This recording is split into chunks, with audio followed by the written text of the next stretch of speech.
Vygotsky pada awalnya adalah seorang guru sastra, tetapi dia tertarik pada bidang psikologi di usia 28 tahun. Untuk itulah, dia menjadi tokoh dunia psikologi pendidikan. Dia membenarkan teori Piaget kalau tahap perkembangan anak di area kognitif terjadi secara bertahap, namun dia kurang setuju terhadap pernyataan bahwa si kecil lah yang terlibat sendiri dalam pertumbuhannya. Lev Vygotsky menekankan kalau perkembangan sosial manusia tidak bisa dipisahkan dari kegiatan sosial dan budaya. Dia berkata, perkembangan kognitif, psikomotorik, mental, dan afektif pada seorang anak sangat dipengaruhi oleh sosial budaya yang dia temukan di masyarakat. Teori perkembangan kognitif menurut Vygotsky yaitu teori di mana anak ketika belajar mendapat pengaruh besar dari orang tua dan orang-orang di sekitarnya. Pada teori ini, Vygotsky juga menekankan bagaimana proses-proses perkembangan mental yang dialami oleh anak. Teori Vygotsky adalah teori kognisi sosio-budaya yang memfokuskan bagaimana perkembangan kognitif diarahkan oleh budaya dan interaksi sosial. Jadi, budaya dan interaksi sosial lebih penting dan lebih fokus terhadap perkembangan kognitif pada anak menurut Vygotsky. Selanjutnya, teori perkembangan kognitif Vygotsky terdapat 3. Yang pertama yaitu konsep zona perkembangan proksimal atau ZPD. Vygotsky mengistilahkan zona perkembangan proksimal atau ZPD yaitu anak yang mendapatkan tugas yang dirasa sulit bagi anak untuk dikerjakan sendiri.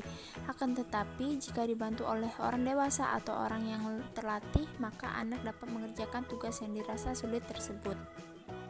Yang kedua yaitu konsep scaffolding.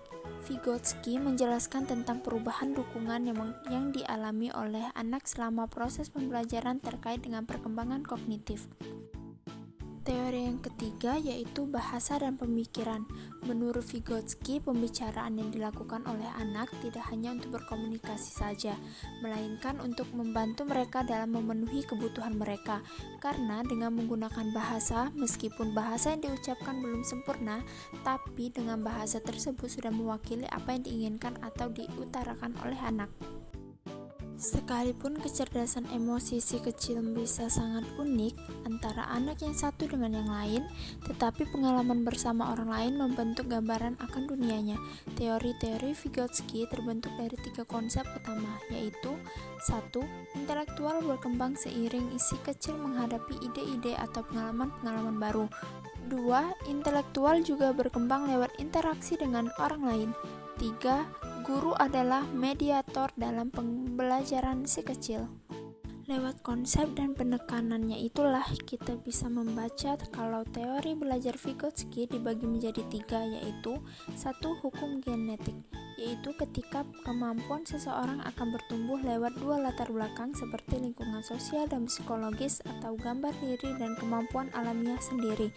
2. Zona perkembangan proksimal juga dibedakan menjadi 2 tingkat, yaitu pertama perkembangan aktual yang terlihat dari kemampuannya dalam menyelesaikan tugas atau memecahkan masalahnya sendiri. Kedua, perkembangan potensial terlihat dari kemampuan si kecil dalam menyelesaikan tugas atau memecahkan masalahnya dengan sendirinya dengan bantuan orang lain. 3. Mediasi yang terbagi dalam mediasi kognitif dan metakognitif. Mediasi kognitif ialah penggunaan alat kognitif untuk memecahkan masalah yang berkaitan dengan pengetahuan. Sedangkan mediasi metakognitif adalah alat semiotik yang digunakan untuk mengatur diri sendiri seperti perencanaan, pengawasan, pengecekan, dan evaluasi diri sendiri. Sebelumnya saya sudah menyebutkan tentang scaffolding. Jadi, teori Lev Vygotsky juga meliputi scaffolding. Scaffolding adalah upaya seorang guru atau bisa juga dipraktikkan orang tua yang diberikan kepada murid untuk mencapai keberhasilan. Penjelasan scaffolding juga berarti bantuan besar yang diberikan kepada si kecil pada awal pembelajaran. Sekian dari saya mengenai pengembangan kognitif anak menurut Vygotsky. Saya akhiri. Wassalamualaikum warahmatullahi wabarakatuh.